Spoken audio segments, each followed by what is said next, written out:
Welcome to Millennium Counseling Center's podcast, where each week we go in depth into all things mental health, addiction recovery, and being our healthiest and happiest self.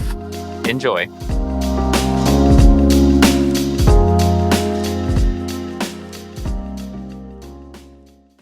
This week's episode will be hosted by one of the many incredible therapists here at the Millennium Counseling Center.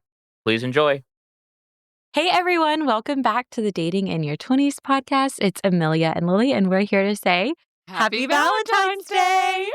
Our gift to you, it's not really, it's just a gift to us, really, is we are starting a TikTok. We just feel like this became a little thing that we were going to do, and it's turned into a full passion project. And we want to make sure that we are tuning into our audience, and our audience is on TikTok, just like us. Yep. Anything you want to add, Lil? Yeah, no, I'm super excited. I think this will be a great way to connect. I mean, feel free to DM us on our TikTok, follow us at Dating in Your 20s. Yeah, I think that's the handle right now. But also bear with us. We're working through it, and we're just kind of figuring it all out one day at a time, similar to with the podcast. I think it'll be a place where we can also show up as our authentic selves even more. And yeah, we're excited to kind of start this journey all together. I'm so excited. I just really feel like, when we first started this, we're inspired by things we were seeing on TikTok. And again, we just saw people trying to provide answers or trying to give options. And we just want to provide space, a space to feel validated and seen and heard, a place to feel like you're not alone in what is dating in your 20s. And we're never going to claim to have any of the right answers or be experts. Yeah, because who is or who does have answers? When it comes to this, each of you are individually experiencing this in your own way. And we just kind of want to validate your experience and be there with you and be your friends. And yeah, I don't know. And maybe your therapist. Yeah, maybe your therapist. If you need a therapist, let us know. But more than that, we really wanted to be able to connect to an audience that we know finds value in social media and make our own place there. Yeah. So we're excited. Yay! Happy Valentine's Day, and enjoy this next episode. Welcome back to the Dating in Your 20s series. It's Amelia and Lilly, and we are having so much fun with this. Loving it. Absolutely vibing. I feel like it's now part of every conversation we have, whether it's with friends or clients. Obviously this was something that was already coming up with clients, and now I think having a creative outlet for us to explore the ways in which relationships and dating and just this time period of your life kind of intertwines with mental health has been a really fun outlet to then see what we think and what other people think, and then bring that into space with clients and have multiple perspectives. Have you kind of felt that way too? 100%. It's been awesome. I'm having such a fun time. It's more time with you too, which I always love. No, but yeah, I'll touch on the creative outlet piece. I feel like I'm feeling energized in a different way. Obviously, I think being a therapist and having conversations with clients, I'm always kind of feeling fulfilled in different ways, but this is kind of filling a different bucket, and I'm very appreciative. Yeah. We I've been talking about it so much, and actually this past week, so we were on the phone talking about it, and I was on a walk, and were you in the suburbs? I can't remember. No, I think I was laying in my bed. Oh, as you should. But we were talking about, okay, what do we want to talk about this week? And of course, we were talking about The Bachelor just came out this week. And if anyone follows The Bachelor, they also follow the Matt James, Rachel Kirkconnell stuff that's been going on. And I was like, oh my gosh, we should do an episode on all of the names or phrases that women are afraid of being called, especially in dating scenarios. And we were kind of just oh my gosh, we should send a Google form to all of our friends and see what they think. Yeah, also shout out to our friends. You've been very helpful. So helpful. Oh my gosh, so helpful. And just helping us kind of map out and plan these next few episodes. Yeah. But so we were just going back and forth, and this woman in front of me while I was walking stopped me on Broadway, right in front of the Starbucks. And she was like, I kind of feel like a crazy person, but I've been listening to your conversation. What podcast is this? What are you talking about? And I was like, oh my gosh, me and my coworker, we were blabbing away. We talked to her for so long. We're now friends on LinkedIn. But she was like, that is something I really need. I'm in my 20s. I'm dating. It's the pits. It's terrible. And it was kind of a silent confirmation of okay, we're doing good work. Even if it feels like there are so many influencers and celebrities and outlets for people and women, especially to talk about dating, this is something that's like very honed in on like the mental health piece and the psychology piece and like getting advice from people who are clinically trained. And I think bring a different perspective. But yeah, it just like felt like confirmation for me. I don't know about you. No, I mean, I was on the other end of the phone, but I'm like, what is she saying? What is she saying? Is she going to follow us? Is she going to listen to us? Like all these things. But no, I think definitely feeling similar as you. And another piece too, I think it's just like a lot to sort through. And I feel like we're trying to do we're making a conscious effort of trying to come from obviously like we're young girls in our 20s also navigating the scene. And when we go home from work, we're not therapists. So like we can do that. But I think it's nice to kind of be able, and I don't know if I love this phrase, but like take our therapist hat off and on and like, or I don't know, just but what kind of like role and what perspective are we coming from? And hopefully our listeners are kind of feeling that energy too. Just like therapy vibes. This is also our lives and we're also experiencing it. So and hopefully with some upcoming projects, there might be more ways to reach out to us and get involved with this and share your thoughts and feelings and things that you really need to hear about, which we're excited about too. But so this week, I don't know if anyone listened to the Call Her Daddy episode. One thing I really noticed was Rachel kept saying, I just felt crazy. Like, I feel crazy for saying this. I'm so crazy. I went into this conversation feeling crazy. And I was like, why is that the word that she has associated with herself? And like, and I think maybe we picked up a little quicker as therapists, but I do think that anyone listening to that conversation was like, whoa, she's saying this a lot. And this is not to be like, Rachel, you like, what are you doing? This is like, we've been there. Oh my God, yes. And like, what about society and what about how the world works is getting us to this point. I do think Alex did a good job of being like, wait, Rachel, no. Like, you're not crazy. And like, but not in like an invalidating way or like not in just kind of like a aggressive way. It was like, you're going to look back and have a different thought. It was like normalizing it. Normalizing it for sure. Also wild. It was like a week after everything happened and she was on that podcast. I know. Side note, I was like, how does one do that? We need to get guests like that. Yeah. But yeah, I just started thinking about some of these names. And so I texted one of like my closest friend group.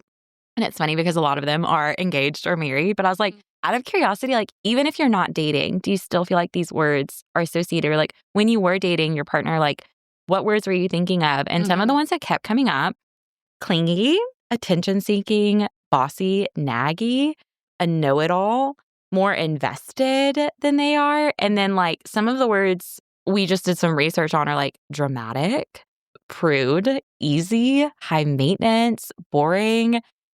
Yeah, like the needy, clingy, crazy, all of these words. And I'm like, how many times, not even necessarily has a man called me that, but like situations with a boyfriend or a situationship or something, like I've walked away and then gone to my friends and been like, y'all, I'm being so clingy. Like, help me, like take my phone. Or like, I feel like I'm being crazy. Like, I don't know. There's some like psychological warfare that's going on with women when they're dating. 100%. And it's something that I think women fear. Yeah. Like they're trying to avoid it. But in trying to avoid it, I think is where I see some things within clients, then that's where the anxiety happens. Yeah. Because you're so worried about how you're being perceived, rightfully so. Yeah. Like I've been there. I'm there now. Like we're always happening.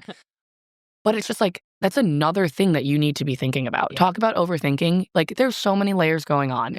I'm like, what am like? Does my shirt look okay? Like, whatever. Like, and then you're thinking, am I or am I touching it too much? Like, am I looking like, I don't know, that I'm like pretentious or this or that? Like, all of these things. And again, I think we talked about it a little bit the other week too. It's just like you, in this day and age, you're very concerned with how you're being perceived. And I think there is some pros to that too, because I think sometimes it's nice to reflect back and be like, oh, like, what would someone say about me? Yeah. Or like, how do I want someone to perceive me? Yeah. But yeah, these words just don't have the best connotation. No. And I'm wondering if it's like, there are some really like valuable and underlying meaning of some of these words that like I want to hold on to actually. Yeah. Like I don't know if it's too independent or like intimidating, but like I don't know, like I don't love those words specifically. I don't think I would love to hear those words, but I also really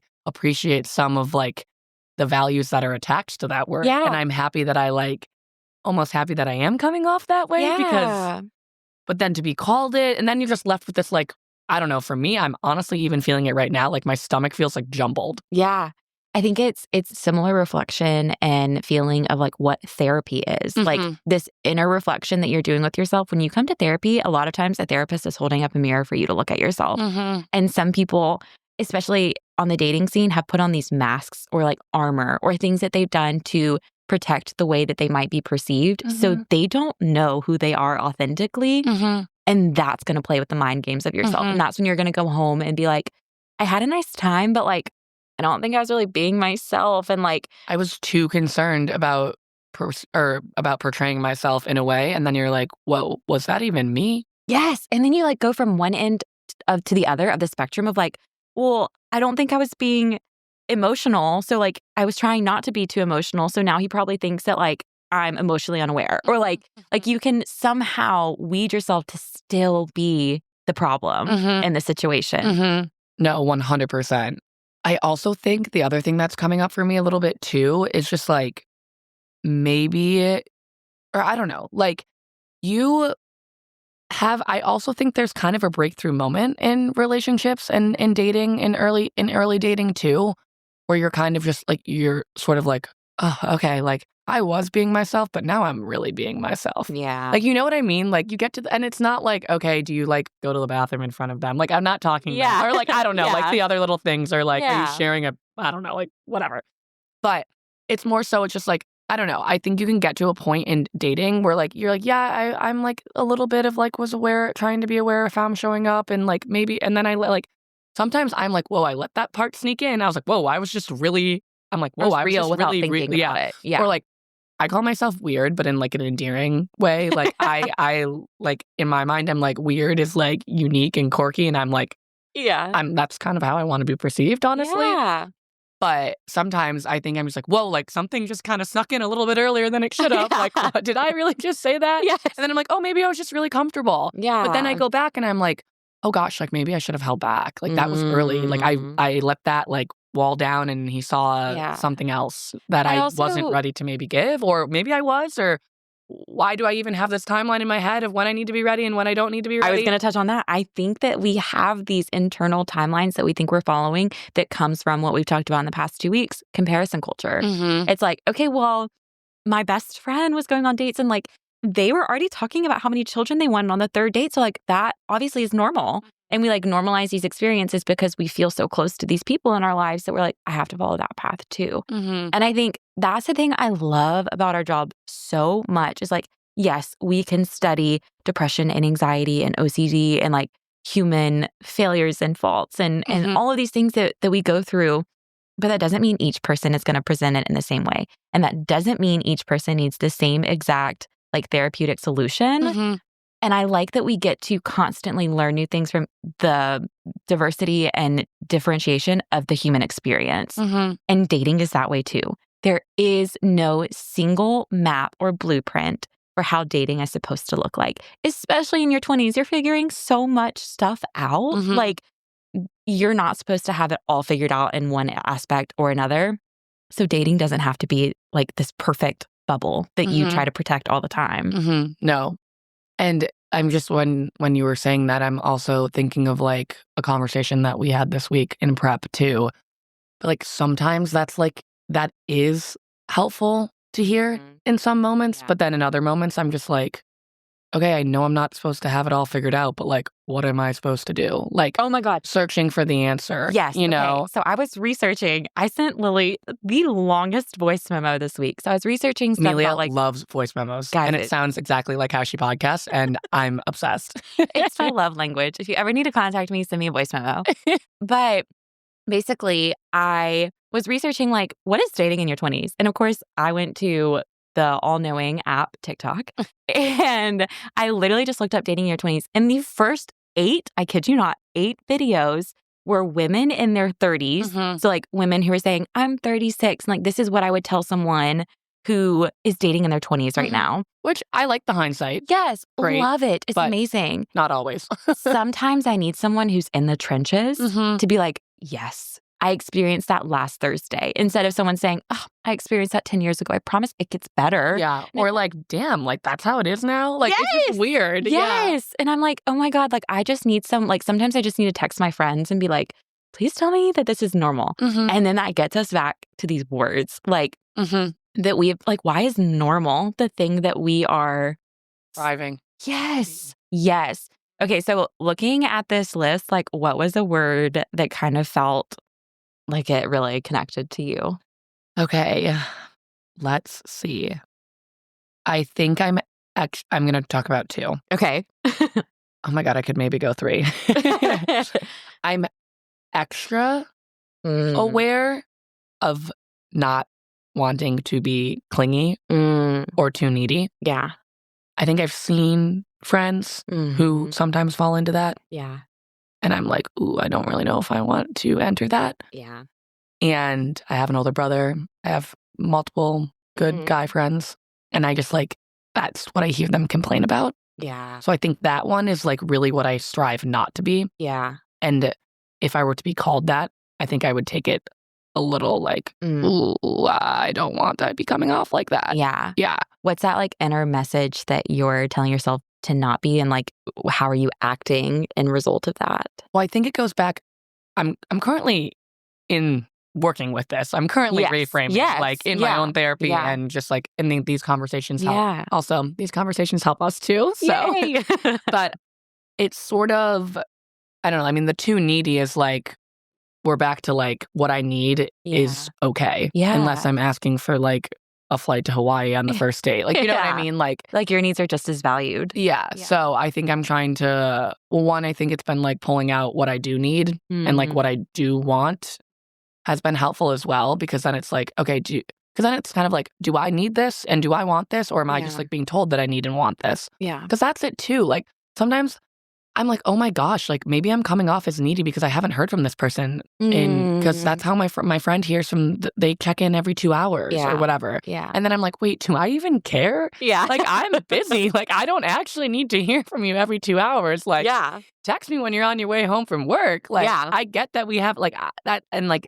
And then the other part of that is like, okay, but if you don't reach out, are you like too independent? You know, like again, it's like, back to the middle ground. You can always find the both ends of the spectrum. Exactly. Yeah. And then I think this is, maybe a unique experience to therapists and dating as therapists. I mean, first date conversation, what do you do? Oh, I'm a therapist. Oh, so you're like really highly intense and in connection with your emotions, right? Like you're crying daily. Yeah. Or like you're psychoanalyzing me right now. Like what am I thinking? Also like not mind readers. It's not how it works. But yeah, like too emotional. Ooh. I feel like is connected to my job. And I think people have always just been like, you're really in touch with your emotions. And I think that's also what led me to be a therapist as well.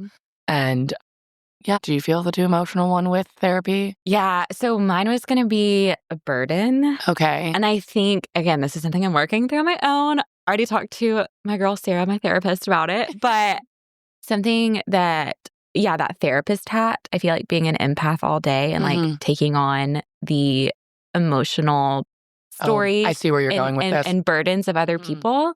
I'm like, okay, like that is mine to hold. That is mine to help heal. That is mine to be present with and available for. And if I want to talk about it, I signed up for it. So maybe I shouldn't talk about it. Yes. Yes. And so then like when you're going on dates or like when like you're texting with a partner and they're like, how was your day?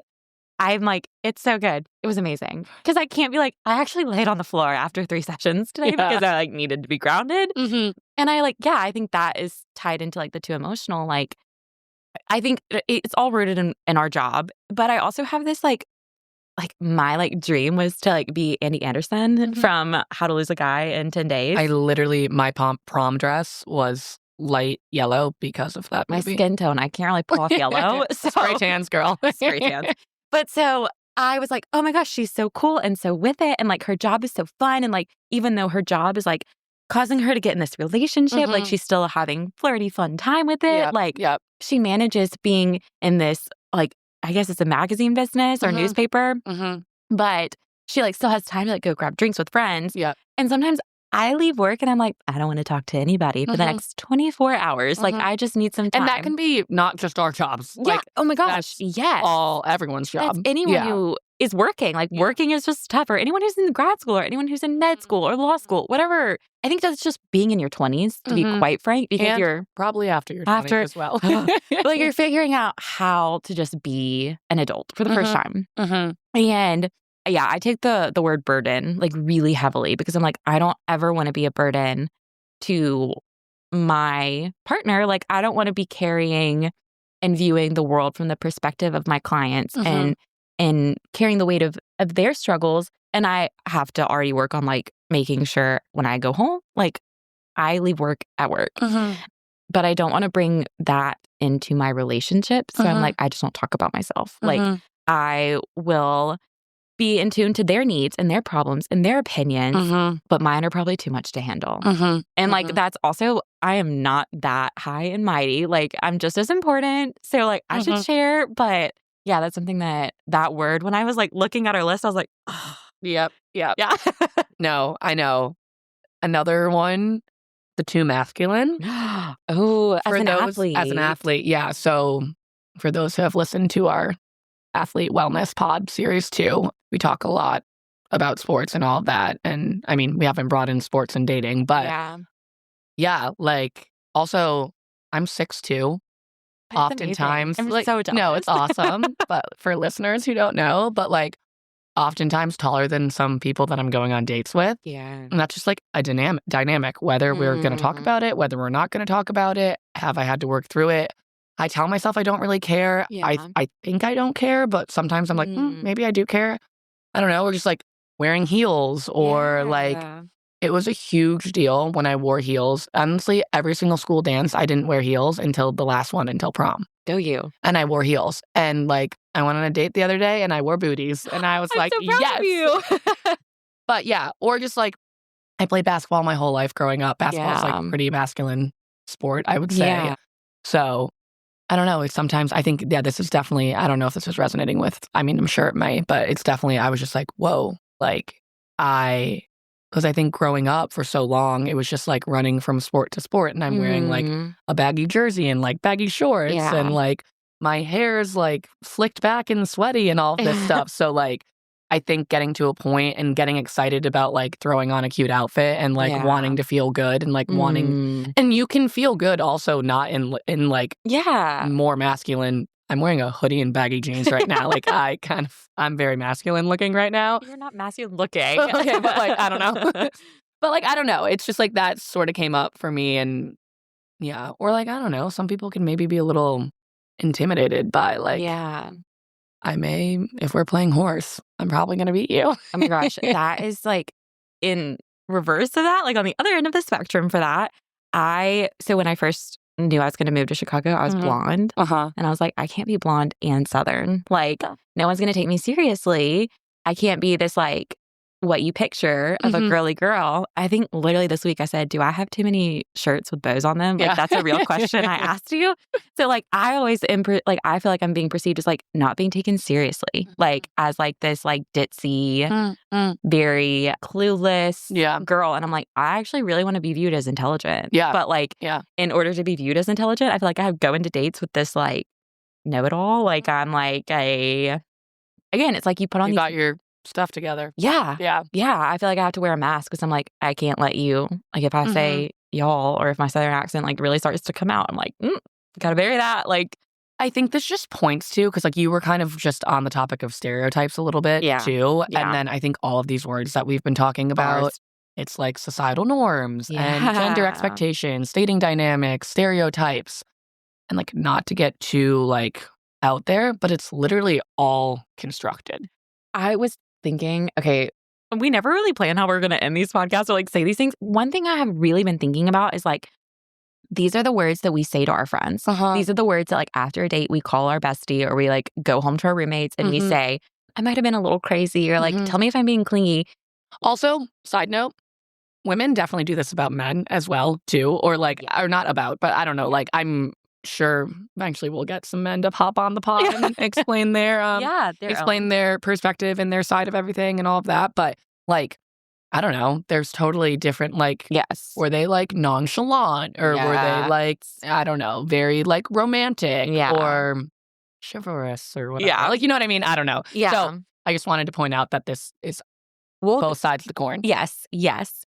But there's something about seeing these words, like we have them on a list. I think we need to like somehow post this and like share this with people. But like we have this list and we're really looking at it right now. And again, like it was like that physical, like your stomach starts turning. You start feeling the weight of it because that's when you can look at the reality of like, this was never really something that I used to think about. Yeah. Or needed to think about. Something society put on me. Like it's something I've been told by culture norms, by societal context, by your friends, your family, whatever. It's like we just blindly accept things. Yeah. And it's like then we allow it to not only infiltrate just our day-to-day, but like the way that we want to communicate and connect with people in relationships is now tainted by what society has told us what we can and cannot be. And I think that is the bigger story here is like, it's hard to be a woman. It's hard to be a man. It's hard to be a person in today's society.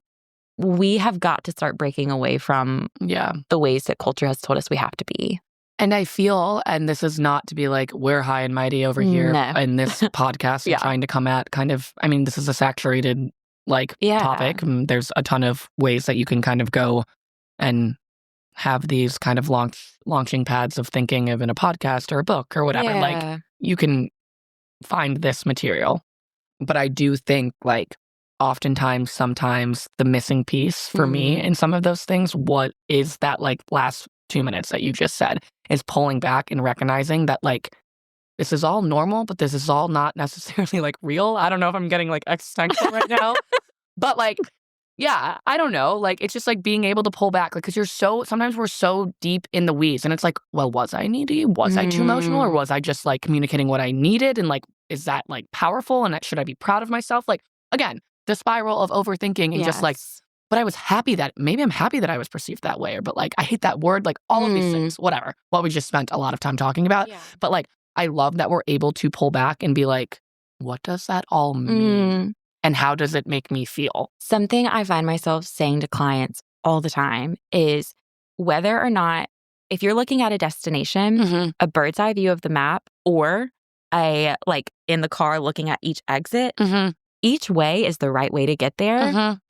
It's just different perceptions of what you're looking at. Yeah, exactly. And I think that, relationships and the ways that we identify and almost like transform. It's not wrong or right. Again, like we've been saying, this is a both and podcast. We're never going to tell you the right or wrong.